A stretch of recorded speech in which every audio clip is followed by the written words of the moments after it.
Yo, what's up? It's Rafael, NBA Big Boy here. I got John Montero. What's up, man? Thank you for making this happen.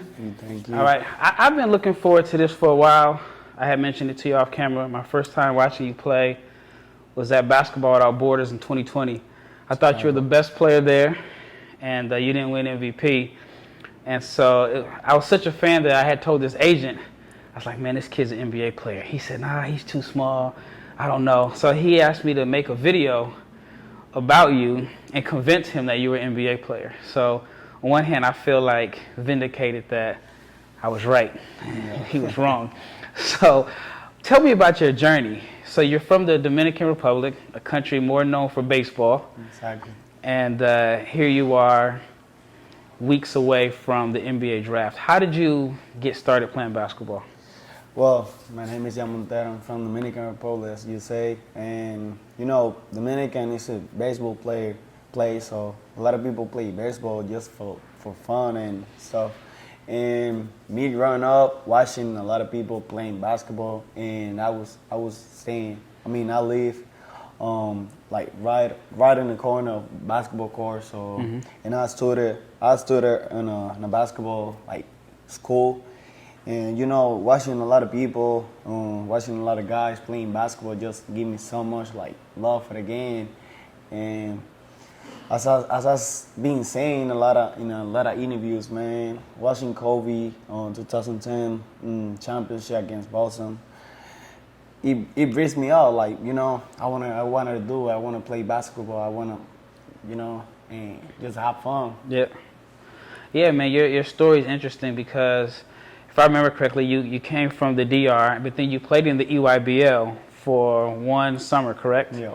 And did you lead the 15s in scoring? Yeah, for sure. I think I led points and assists and also steals. Yeah. We'll get to that because I feel like a lot of people put you in a box as a scorer. Yeah. But you definitely a creative passer. So how did you end up playing for Gran Canaria?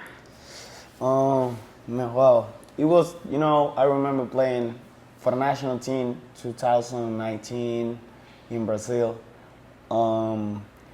As you know, I don't know if you know about that tournament, FIBA U16. Yeah. I go off, man. I receive a lot of offers from universities and, also play overseas and stuff, man. And just me and my family decided to go play overseas, and because I always love to play against grown men. Because I grew up playing against people who was born in 1999, so Yeah. So that's 4 years older than me. So, man, just play overseas. It always was a dream. Play professional me at a young age. I was the youngest players in the team, so I just gotta play basketball and have fun, man. Yeah. So I remember watching that tournament, and I think when I was breaking down that video to show that agent you were a pro, I had to find footage from there, and I had to show it to him. And because we sat and watched you at the Basketball Without Borders. Josh Giddey was there. The guy that Boston drafted last year was there. Primo too. Oh yeah, Primo was there, and I felt like you were the best player there. And so he kept saying, he's too small. So when I made the video, I ended up having to pull footage from the U16s. So when you got to Spain, well, technically, so for those of you that don't know, Gran Canaria is like in Spain. And I found this out recently, but it's really in Africa. It's like right there in Africa. Yeah, a lot of people told me that. I didn't know that, and I'm a guy that loves geography, and I was in Spain this year, and I said, man, I'm going to go take a trip to Gran Canaria, because I forgot the name of the big tournament, and I'm sure you've played in it. It's the big tournament. It's in November. It takes place on November, something like that. Yeah, I got Global Jam. Yes. So I was planning on going there, and I looked at the map. I was like, this is Africa. Yeah. So how was the adjustment playing leaving your country at such a young age? How old were you? Like 16? Yeah, I was 16. Man, it was really easy to me. I ain't gonna lie, because I used to play with the national team, so FIBA basketball is kind of like European basketball. Yep. So I grew up I started playing for the national team when I was 12. So Okay. I was getting like, those system and program like professional basketball team. So when I remember doing an interview and somebody asked me like, what you gonna do when you get Spain? So, cause Spain is a different word. Spain is a different word of basketball. So Yep. I remember saying like, man, as soon as I get there, I want to be the best player on my team. So, and just to me going there and meeting my teammates and stuff, I say it's gonna be really easy to me because I got too much love for this game, and just during practice, I remember like thinking about it. I'm thinking about what I said in the interview, and I just did my work, man. I just have fun and become the best player on my team, less silver. So Yeah, yeah, so definitely. yeah, man. Like I said, I watched a lot of your film, and I was actually shocked that you came over to the States to play for Overtime Elite, and you were kind of like the face of Overtime Elite. Like you were the big marquee name, at least to me. I mean, maybe some of the people that only know the American players didn't know you. And how was that experience? Overtime elite for me. It was a really risk decision, because overtime was new. I was playing overseas, road man, then come here and play with high school player. So it was risk, but for me and my family really was because I really want to come back in the States and really work hard as American and get that work ethic and because I wanna improve my English too, and I wanna be close to my family. Spain is like 9 hours from my family away, 6 hours ahead of the time of DR. So, and I was a really young kid. I turned pro as 16 years old. So, being out of my family, as in seeing that far, it really hit me sometime, and more in the pandemic time. So I was there. I was stuck in Spain. So you were stuck there. Yeah, I was stuck in Spain, and I wasn't able to see my family. So I say, no, I want to be with my family. I want to be closer to my family. So every time you give me the opportunity to be there with them, and I just took it. That makes sense. That makes a lot of sense. I think it's impressive because I'm looking back at most 16-year-olds. They struggle with going to a different state. Like you went to another country that was clear across the world. Were you there by yourself? Yeah, I was. So that's even tougher. So I think it kind of makes you a lot more mature than a lot of your peers. And it's definitely prepared you because the international game is totally different. I feel like you probably learned how to play the quote-unquote right way. And then you came back here to the States. Obviously, you were closer. Then you had to learn to play like the American style, which is more similar to what the NBA is like. Now, it was a risk to play for overtime because nobody knew what it was. Nobody knew what to expect. And I felt like the Overtime Elite season was a success. Do you think that you were kind of under the radar in a sense because the games weren't they weren't on TV like they were if you were in college? Do you feel like people still don't know who you are? Yeah, I think so. Somebody don't know who am I. So also, when I'm scrolling down in the comments, like when somebody tagged me on IG, I'll see who's that guy, who's Montero. So I just want to be able to show the people who I am, who I'm coming from, and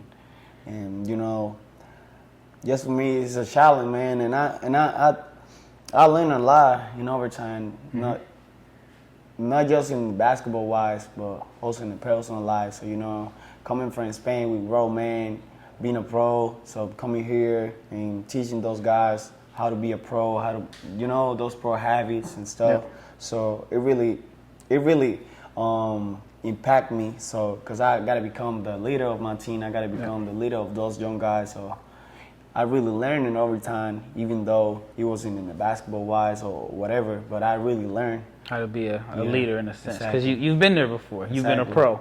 So do you think the Nike Hoop Summit was kind of like your coming out party for those that didn't know who you were? Exactly. I remember having a conversation with my dad because I wasn't sure going there. So because it was against we high schooler prayer because I decided when the season ended in overtime, I decided like just to prepare me for the draft, even though just going to the draft. But when I received the invitations, I say well, man, I don't know, I'm not sure about it. I'm not sure. I got to think about it, and I took like a week, 2 weeks. And my dad said, if you're not sure, I don't know, because he knows me so well. So I remember he told me like, if you're not sure, I'm putting some down on you. You gonna do well, cause you're not sure about what you want to do. And I remember like saying, Dad, don't worry about it. I'm gonna do great, cause I know for real. Yeah. And just did what I do and have fun over there, man. Yeah, I mean, I thought you played well. Speaking of your dad, I met your dad in Chicago 2020. He was with you. Yeah, for sure. And so I even told him, I said, hey man, your son is gonna be special. And of course, as a dad, he's just like kind of thank you. But does he speak English? No. Okay, he didn't understand what I said. He just kind of nodded.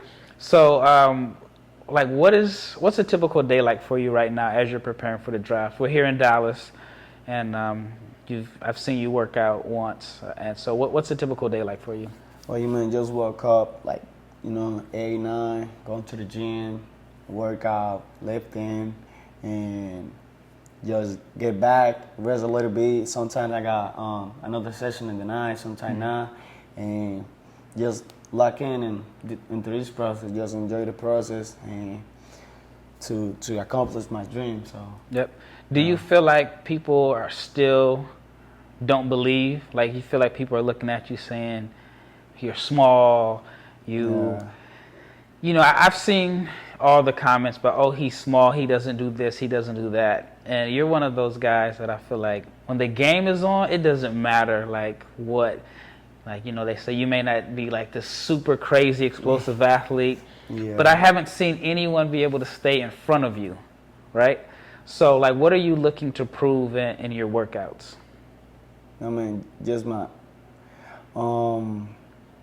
defense. That's one thing. Steals, people don't really know on my defense aspect. So my defense and just continue to improving every time. Just compete against those guys and do what I do, man. I know people don't believe sometimes in me, cause I'm skinny, I'm short, I don't have that athleticism like some Americans and stuff, but I really got some other great teams that they don't got. So that's what made me special. So I'm not afraid of nobody in the court.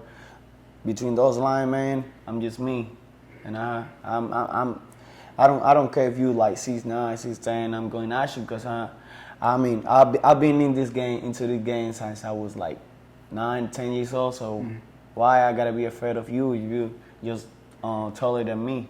Yep. It makes sense to me. Yep, I agree. Here's something it's kind of funny to me. Even though you're skinny, you like to play bully ball. I seen you playing pickup Friday, and you had a guy you going right through him. Yeah. So I think you're stronger than you look. I think people underestimate how strong you are.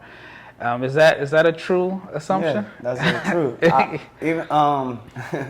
It's funny because I always was telling the lifting guy in overtime, cause he told me you strong, but you don't look like you're strong, And I said, man, I can do whatever in here. I remember talking to him in the weight room. I can do whatever. You can put me, no matter what weights on, and I would do it. So I remember people, but that's it. That's people's comments. So I don't gotta care about it. And I'm just me, like I say. I'm just me. I'm John, and I'm gonna do me. Yeah, I was like, either this dude is stronger than he looks, or he just tough. Because you will, if you got a guard that's your size, it's kind of like you feel disrespected. Like I'm gonna run right through you. Of course you can beat guys off the dribble, but I've seen you just kind of like power through guys. What are you working on like between now and the draft? Like what is the area that you're looking to improve on to show teams that you can do? Really, it's my shooting right now. My shooting and my body. Because I want to be a consistent shooter. I want to shoot well. I want to shoot great. So point guard. So when I'm coming off the dribble, off the pick and roll, so I want to be able to shoot well, and hit those shots. Yep. For real. So I think when I watch your film, I think of you more as a scorer than shooter, because obviously you can shoot the ball, but you like the mid-range pull-up. Is that your favorite? Like it's not my favorite, but really, yeah. Is it your go-to? Exactly. Okay. But, coming off the pick and roll, sometimes that's the only option you got. Because when the beat comes out, or he stay down, you can shoot. But when he's come up, you can pass or go to the rim, man. And I love play off the pick and roll. I know. I've watched your film. Right. And all right, here's a question for you: are you a better scorer or passer?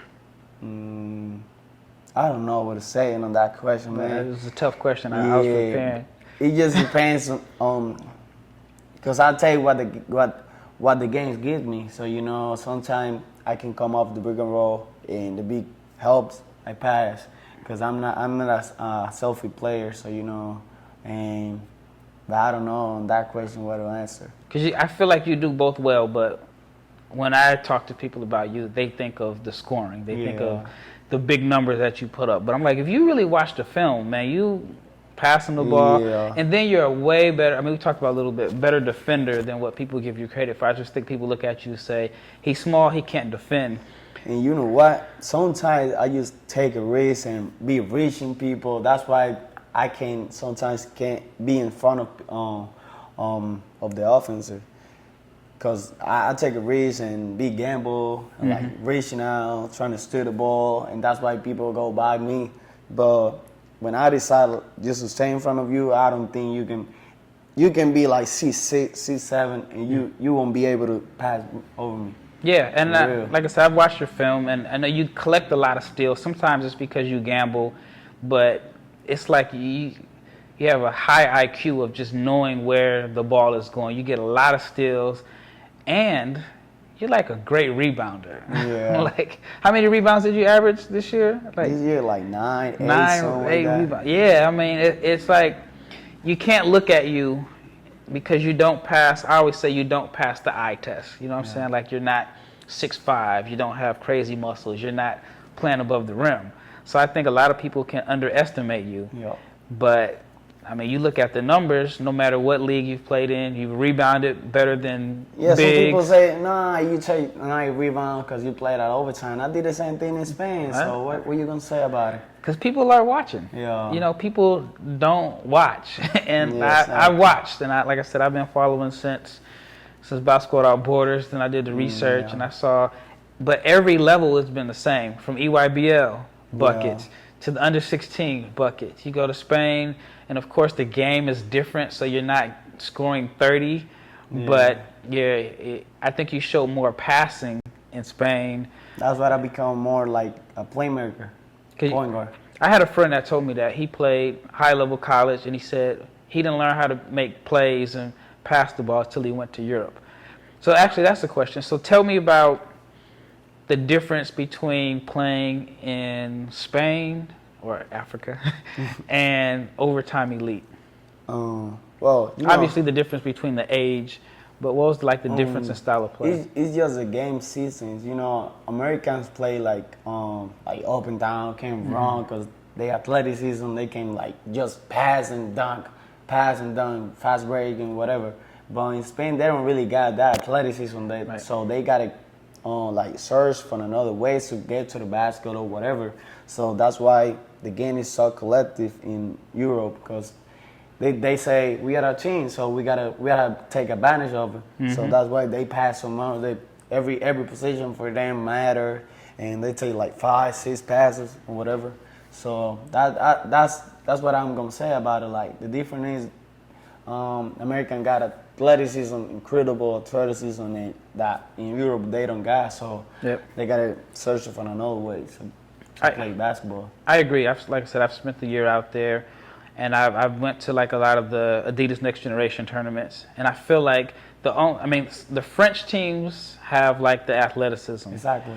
And they then play more like Americans. They play more like Americans, but I also feel like sometimes it hurts them, because if a guy's playing too much like an American, the scouts talk bad about them. Yeah. But then I look at Real Madrid's teams.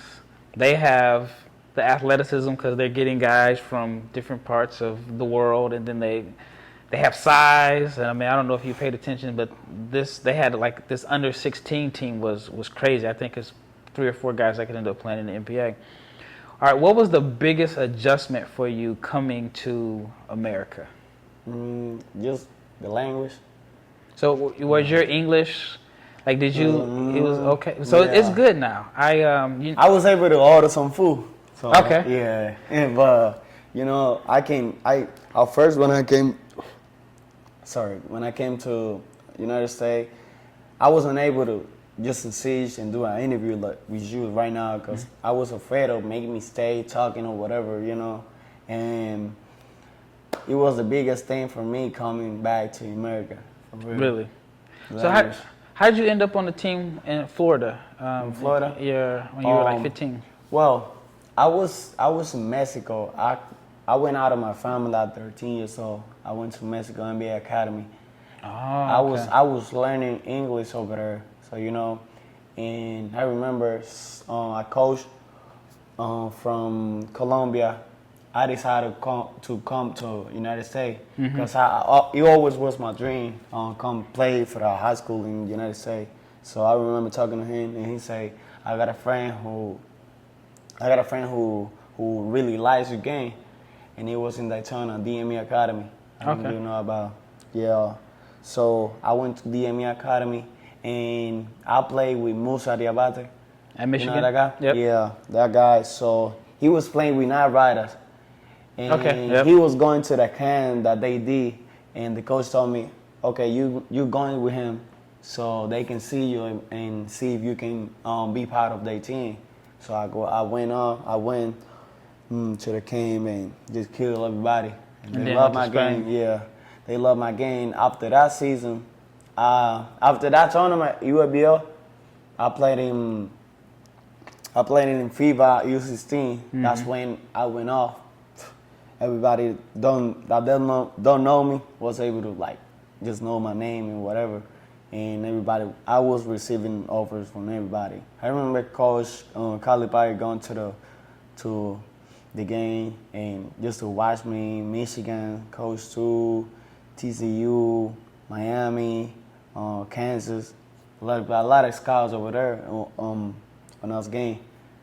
Yeah, I think it's very interesting because I didn't know the whole Mexico part. So DR, Mexico, Florida, the Canary Islands, then back, and then So that's, I mean, you well traveled. Your passport probably stamped up crazy. I can show you right now. You got a lot of stamps. I got a lot of stamps too. We go stamp for stamp, but no, I mean I'm obviously older than you, but I just your maturity just, I think of guys that have been in the same situation and they wouldn't have been able to make it. No matter how talented they are, they would have went. And then during COVID, I did not know that you were stuck and you were. Yeah, cause there was no flying. You know, it really came from like, you know, for that part of the world. I was actually in China when it happened. So I remember it was like normal day, and I received a message from the group chat. They gonna lock up the country tomorrow, and I was like, what? Yeah, nobody gonna be able to be out of the apartment or whatever. So you gotta be in your room. You gotta be on the apartment playing whatever you wanna do, but you can be out. So you know, at first I was chilling because when I was leaving, we had a gym right next to us, so I was able to go to the gym, take shots during pandemic. So it was great. You know, supposedly it was great. So, but as soon as a personal, man, it killed me. It was tough. I bet. You know what's funny? I just thought about it. So I was in China. If right? it wouldn't happen, I think I still will be in Spain. Because when pandemic comes, man, I was feeling great in Spain, but when the pandemic came, you know, that's what made you decide. It hit me. It hit me so bad, for real. What's crazy is, so I was in China when it happened. So I was living in Beijing, and then I came back to the States, and I said, oh, I'm going to come back for about 3 weeks. I think it's going to be over. That's when I went to Chicago for All-Star Weekend. Yeah. So when I first got back, I think I got back like maybe 3 or 4 days after Kobe passed away. So I went to L.A., and then from L.A., I stayed there for a couple days. Then I went here. I live in Dallas. So I went to Chicago. And so I remember at the time thinking, like, nobody knows how bad this thing is. Like, everybody's just kind of moving around like it's no big deal. And so I was like, it's going to be bad, because I knew once I landed from China, I should have been quarantined. Like, my whole flight, they should have just told all of us, you guys are coming from China where it happened at. But as soon as we landed in LAX, man, we just spread out. Yeah. And so, and I was like, okay, this is going to be bad. Matter of fact, now that I think about it, was that the coldest weekend of your life? Definitely. Man, it was cold in Chicago that weekend. I know coming from coming from the DR, coming from like Spain, I know that was it was my first time seeing snow. Okay, but it didn't even snow that weekend. It was just cold. Yeah. It was just cold. All right, we'll switch it up a little bit. I am the general manager of an NBA team. I have a first-round pick. Why should I select you? Why? Just because my work ethic. And, you know, I have too much love for this game, man. Everybody loved me on my team just because I enjoy the game and how I push them. Because as soon as I step out on the court, I'm always yelling. I'm always like, you know, trying to get you better than you was yesterday. So, you know, I want to be my teammates be better every day, each and every day. Because I know I can control myself, but I can't control them. So I gotta be able to just to trying to get them to know that they can improve every day. Yeah, I mean, like, you're like laid back, calm and cool, but then there's like a little dog in you once you get on the court. Does that competitive fire come from being small, or kind of like being this guy that you always have to prove yourself because you're from the DR? Do you feel like you have to prove yourself because you're from the Dominican Republic? You know, actually, me coming from DR, you know, man, in DR, there's a lot of haters too. Yep, haters everywhere. You got to prove them wrong. And just me coming from nothing, from DR, I got my neighborhood tattoo here. So me coming from here, it just made me who I am today, because I've seen a lot of lives. I've seen a lot of people struggling. So being in the top and then just have nothing. So I've been saying I don't want to be that guy who got everything to be successful in life and then nothing. So, you know, so that's why I always tell myself, you gotta be better. You gotta be better every day. You gotta improve as a person and as a player. So. Yep. Last question. Draft night. Adam Silver, I think you're a first-round pick. Adam Silver calls your name. What will that mean to you, your family, and your country? Well, for me and my family, man, that's something that I always dream about. So it will be great, man. I don't know if I'm gonna cry, and you can let the tears flow, because you put in know, some work to get to that point. I don't really cry in front of people, but right. You know, that moment is special on whatever it's like. I can't even tell you what's gonna happen that night, but I think me and my family gonna be so proud, my country too, because there's a lot of people being testing me every time. I'm proud of you. I'm proud of what you're doing for the next generation of Dominican basketball. So yeah, man, it's just something pride from me, from my country, a lot of people, for real. Yeah, man. I mean, it's incredible. Will you be 19 on draft night? No, You'll still be 18? 18. 18 years old. I'm gonna be like 19, 10 days after. 10 days after? 10 days after. So you're born in July? July Okay. 3rd. I was born in July too. So 18 years old, getting drafted. I mean, has it hit you that you are going to be the biggest, if you probably already are, the biggest basketball star, not your neighborhood, not your city, but your country? Has that hit you? I've been thinking about it, man. But I just want, like I've been saying, I just want to open doors for the Dominican next generation. And Cause I want everybody to know them. I want everybody to give them opportunity that they need to show the world.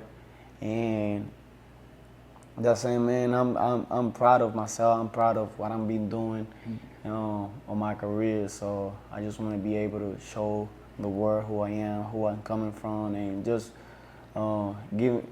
I just want them to give a look at Dominican talent, man, so they can give them opportunity.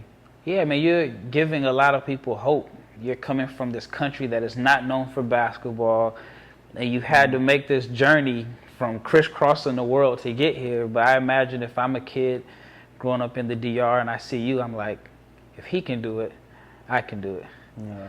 Well, this is Gene Montero. I'm a big fan. Like I said, I've been following his journey for the last 3 years now. And I guess it's 2 years, but it seems like it's been so long because of the pandemic. Man, thank you for coming on. I appreciate it. I'm out.